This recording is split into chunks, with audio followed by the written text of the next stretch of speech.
Chapter 17, Śraddhā-Traya Vibhāga Yoga, the Yoga explaining three types of faith. Verse 1. Arjuna said, O Kṛṣṇa, what is the position of those that neglect the rules of the Vedas, yet worship with faith? Is such worship considered to be in the mode of goodness, passion, or ignorance? Verse 2. Bhagavan Sri Kṛṣṇa replied, the faith of the embodied living beings is of three types: goodness, passion, and ignorance. That faith arises from their own nature, from impressions of previous lives. Please hear about this. Verse 3. O Bharat, according to their consciousness, all living beings develop a particular type of faith. Indeed, a person is made of his faith. Verse 4. Those in goodness worship the demigods, those in passion worship the ancestors, and demoniac forces, and those in ignorance worship ghosts. Verses 5 and 6. Out of pride and egotism, those who are ignorant undergo severe austerities that have no basis in the Vedas. Driven by lust, ambition, and the desire for power, they torture the body, and thus they also torture me, who resides within the body. Know that such persons are of the nature of asuras. Anuvrtti. In this chapter, Sri Kṛṣṇa answers the question of Arjuna regarding those who reject the Vedas, but perform worship with some faith. Arjuna wants to know to which mode of material nature they belong. The first lesson to learn here is that by not following the Vedic injunctions, one automatically acts as one likes, but is henceforth always under the modes of material nature, goodness, passion, and ignorance. Thus one is never situated in transcendence. Sri Kṛṣṇa then further describes food, sacrifice, austerity, and charity as they are influenced by or born of the three modes of material nature. First, faith, Śraddhā, is discussed.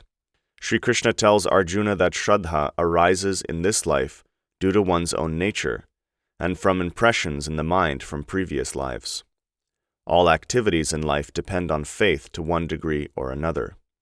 It does not matter what one's creed may be, theist or atheist, one must have faith. The theist has faith that there is a God, and the atheist has faith that there is no God. If one states a particular doctrine or philosophy, but says he has no faith, then that is pure hypocrisy. Kṛṣṇa says that when one's faith is in the mode of goodness, one worships the demigods, such as Ganesh, Shiva, Surya, Indra, and Saraswati, etc. When one's faith is in the mode of passion, one worships the spirits in nature, or the ancestors. This also includes humanists and atheists. When one's faith is in the mode of ignorance, one is found to worship ghosts and spirits. All these types of worship are current in the world today. In India, many people worship the demigods by building big temples and offering fire sacrifices known as yagyas. In the Far East, ancestor worship is very popular amongst the Buddhists, Shintoists, and Taoists. Similarly, in Europe and America, great monuments are erected to revere scientists, politicians, soldiers, movie stars, rock stars, etc. In Africa, Tibet, Mexico, and South America, the worship of ghosts and spirits is popular. All these forms of worship are conducted in the three modes of material nature. Therefore, having rejected the Vedas, it is to be concluded that the worshippers of demigods, ancestors, famous personalities, ghosts, and spirits are not transcendentally situated. To be transcendental to material nature means to accept the Vedas and thus be situated beyond the modes of nature in the realm of Vishuddha Sattva, pure goodness. When one's faith is situated in pure goodness, one worships the Supreme Person, Kṛṣṇa. This is the highest stage of monotheism, the acceptance of one Supreme Being. Pure goodness is described by Shiva as follows. Sattvam Vishuddham Vasudeva Shabditam Yadiyate Tatra Puman Aphavrita Sattve cha tasmin Bhagavan Vasudevo Hyadoksajo me namasa vidhiyate. Translation. One should always worship Kṛṣṇa in pure goodness. Pure goodness is always pure consciousness in which the absolute truth, known as Vasudeva, is revealed without any covering. From the Srimad Bhagavatam. In the stage of pure consciousness, one is guided by the highest type of faith called Nirguna Śraddhā, transcendental faith that is uncontaminated by the modes of material nature. After many lifetimes of following the Vedas and associating with the virtuous and pious, one develops Sukriti, accumulated merit. This Sukriti then leads one to the association of sadhus, self-realized yogis, and under their guidance, Nirguna Śraddhā develops and progresses through various stages, ultimately reaching the highest stage of self-realization, Prema Bhakti. Nirguna Śraddhā awakens in the heart of the Bhakti yogi and enables one to see, hear, and feel the subjective world, the absolute truth. Nirguna Śraddhā is that which reveals Kṛṣṇa, just as a flash of lightning reveals the shape of a monsoon rain cloud in the dead of night. In the darkness of night the cloud cannot be seen, but when lightning appears, the form of the cloud becomes visible. Similarly, when Nirguna Śraddhā appears in the heart of the yogi, one can perceive the ultimate form of beauty, that is Sri Kṛṣṇa. Guided by Nirguna Śraddhā, the student of Bhakti Yoga will feel that one is meant for Kṛṣṇa, that he is not an independent being. One must feel completely dependent on Kṛṣṇa. Such is the process of understanding the Supreme Person, who is beyond the modes of material nature. Kṛṣṇa says that one who is driven by lust, ambition, power, pride, and egotism often undergoes severe austerities that are not prescribed in the Vedas or in the process of Bhakti Yoga. Such austerities parch the senses of the body. These may include austerities such as prolonged periods of fasting, self-flagellation, self-crucifixion, wearing silas chains, piercing the body, walking on hot coals, and so on. Because these austerities are performed in the mode of ignorance, they neglect the Paramatma within, thus leading to no good result. Kṛṣṇa says the performers of such austerities are to be known as asuras. Verse 7. The food that people enjoy, as well as the methods of sacrifice, austerity, and charity, are also of three types. Listen now about the distinctions between them. Verse 8. Food that increases one's life, energy, strength, health, happiness, and satisfaction, that is succulent, fatty, wholesome, and appealing, is dear to those in the mode of goodness. Verse 9. Food that is too bitter, too sour, too salty, too hot, too pungent, too dry, and creates a burning sensation within, causes pain, sorrow, and disease. Such food is dear to those in the mode of passion. Verse 10. Food that is stale, tasteless, foul-smelling, rotten, left by others, and unfit for sacrifice, is dear to those in the mode of ignorance. Anuvrtti. As Jean-Antelme Brillat-Savarin, the French politician, lawyer, and connoisseur wrote in 1826, Dis-moi ce que tu manges, je te dirai ce que tu es. Tell me what you eat, and I will tell you what you are. In other words, you are what you eat. But in ancient times this was better understood than in today's world. Sri Kṛṣṇa says that all food is divided into three groups, and is dear to one according to the acquired mode of nature. Food that increases life, gives energy, strength, health, happiness, and satisfaction is in the mode of goodness. This includes fruits, vegetables, grains, sugar, salt, spices, and milk products. These are basically known as vegetarian foods and are dear to those in the mode of goodness. Food that is too bitter, too sour, too sweet, too salty, too spicy, too pungent, and too dry, that creates excessive heat in the stomach, causes pain, creates gas and disease, is to be known as food in the mode of passion.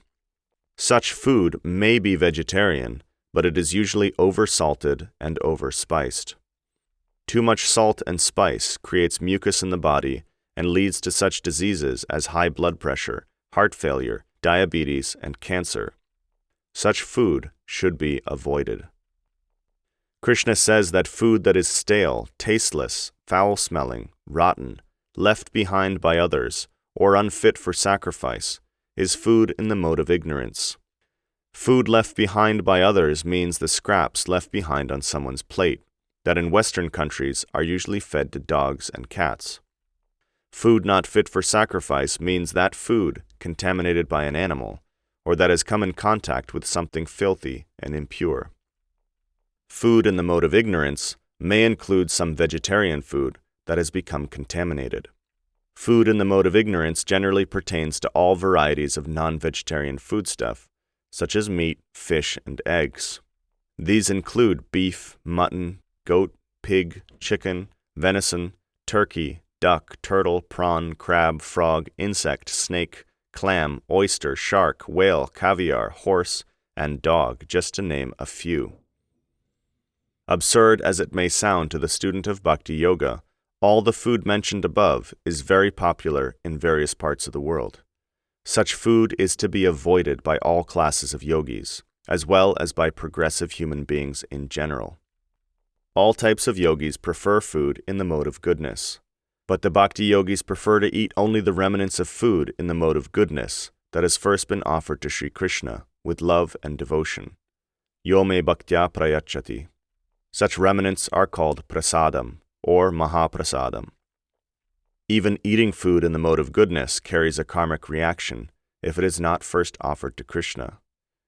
This has also been mentioned in Bhagavad-gītā, chapter 3, verse 13, as follows.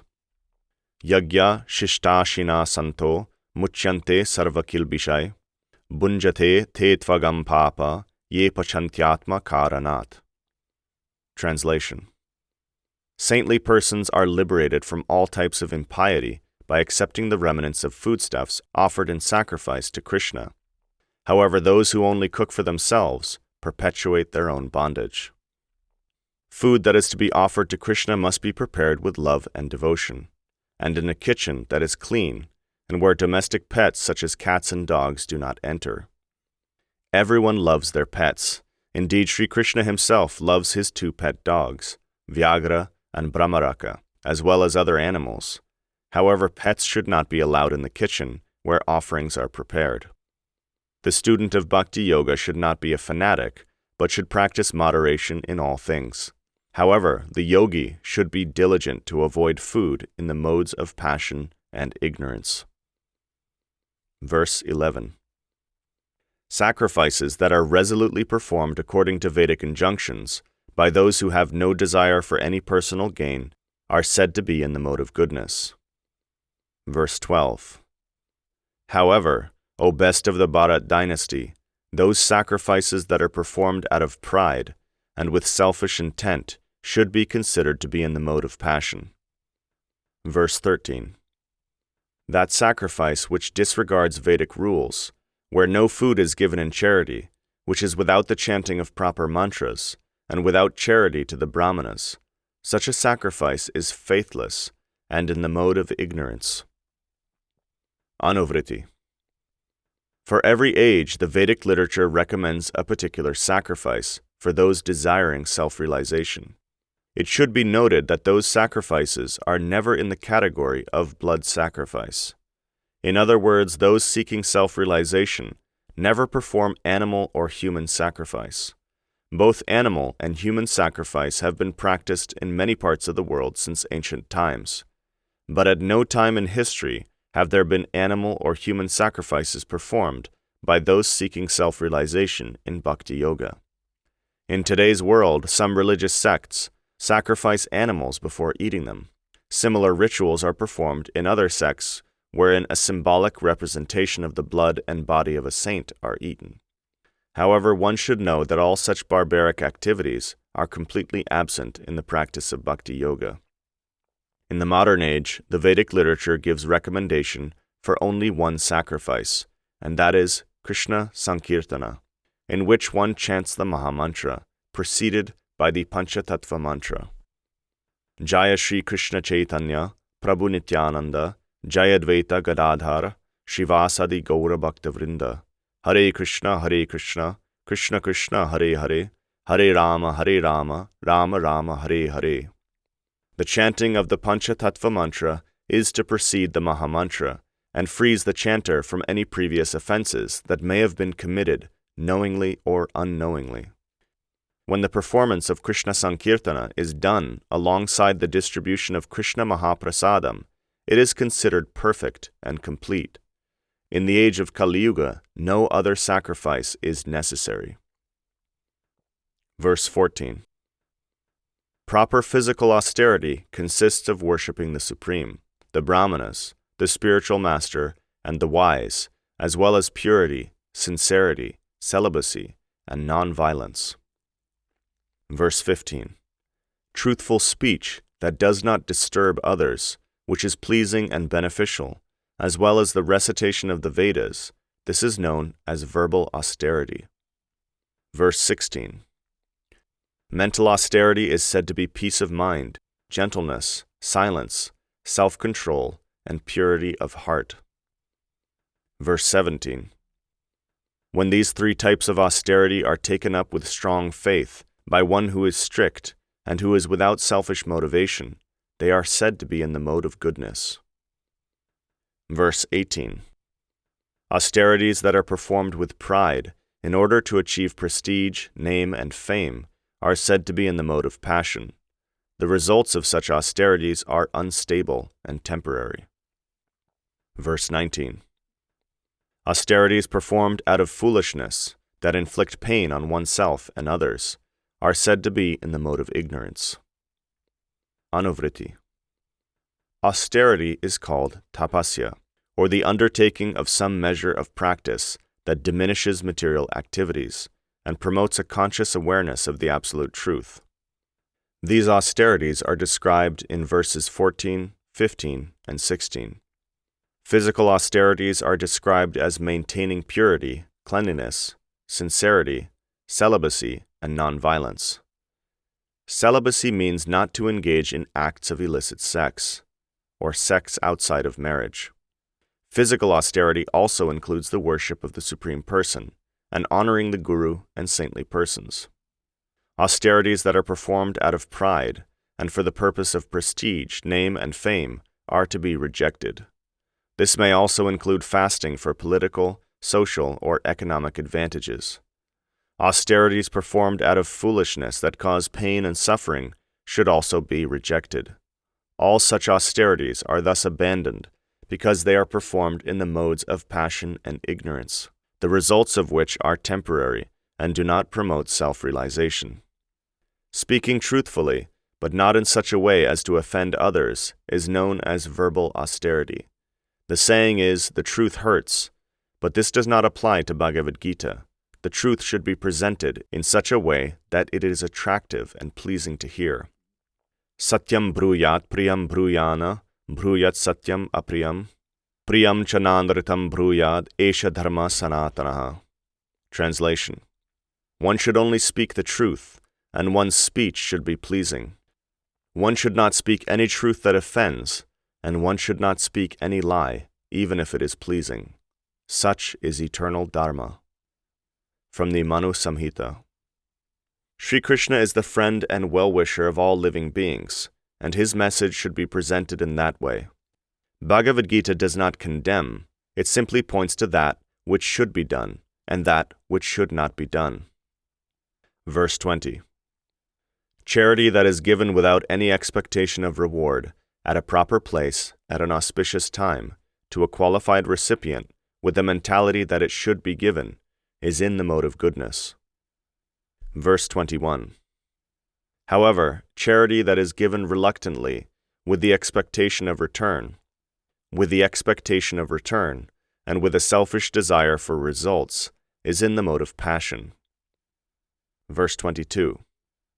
Charity that is given with disdain, at the wrong time and place, to an unworthy beneficiary, is said to be in the mode of ignorance. Anuvrtti. Now the ideal of charity is being discussed. What types of charity should be performed, to whom, and for what purpose? It is certainly the duty of every person to look out for his fellow human being.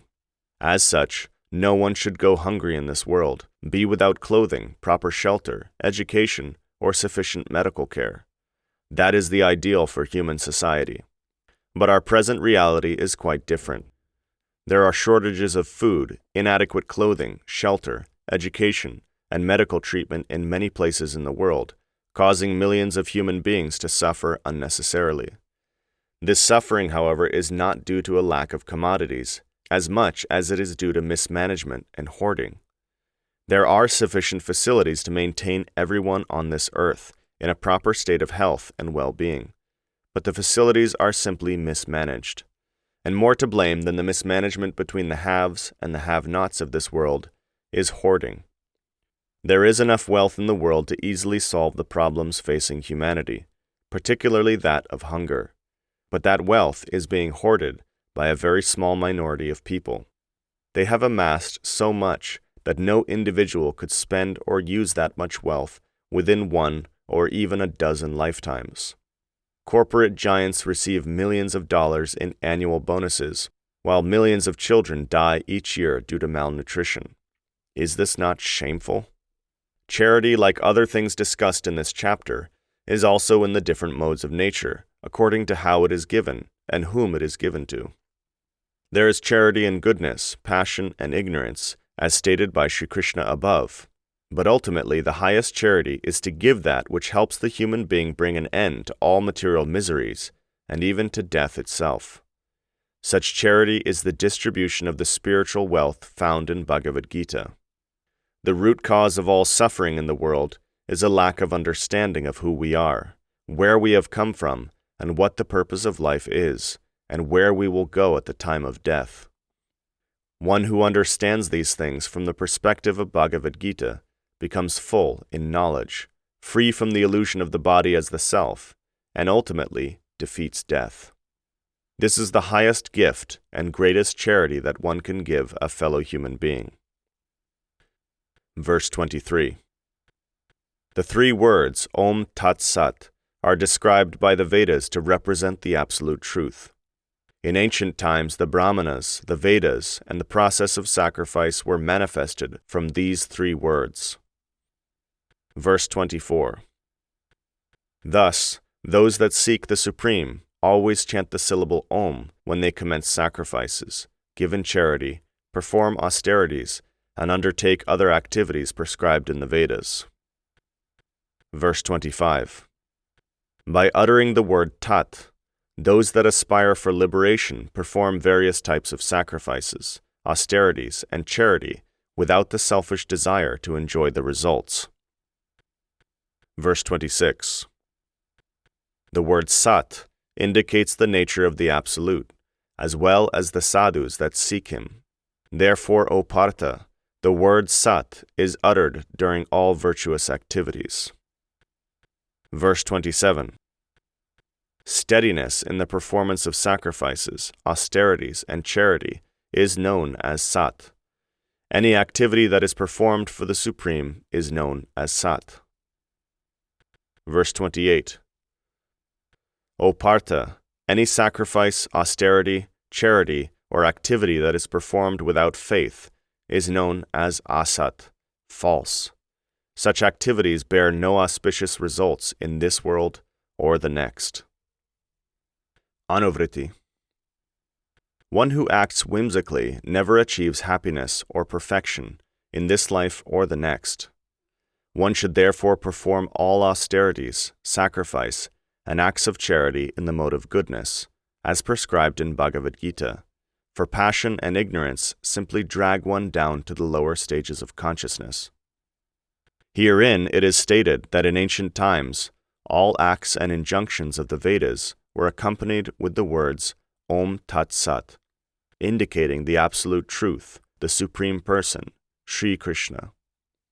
This practice, however, is no longer in vogue in Kali Yuga. To the contrary, the real purpose of human life is all but forgotten, and people regrettably live their lives aimlessly, eating, drinking, and merrymaking. Kṛṣṇa has already said in Bhagavad-gītā that what a great man does, the common men will follow. Yad yad acharati shreshtas tad tad evataro janaha. Therefore, we call upon all good-hearted men and women of the world to hasten to the message of Bhagavad-gītā and accept Sri Kṛṣṇa as the Supreme Person. Such a movement in the world under the banner of Bhagavad-gītā will surely bring about the greatest fortune and well-being of humanity. No greater good can be done than this, and there is no greater time for this than the present. Ekam shastram Devakiputra Gītam, eko devo Devakiputra eva, eko mantras tasya namami yani, karmapyekam tasya devasya seva. Translation. The most ideal literature is Bhagavad-gītā, which was sung by Sri Kṛṣṇa, the son of Devaki. The absolute truth is Sri Kṛṣṇa. The topmost mantra to be chanted is the Maha Mantra, and the ultimate duty of everyone is the service of that one Supreme Person, Sri Kṛṣṇa. From the Gita Mahatmya. Om Tat Sat. Thus ends Chapter 17, entitled Śraddhā-Traya Vibhāga Yoga, from the conversation between Sri Kṛṣṇa and Arjuna, in the Upanishad known as Srimad Bhagavad-gītā, the Yoga Shastra of divine knowledge. From the Bhishma Parva of Mahabharata, the literature revealed by Vyas in 100,000 verses.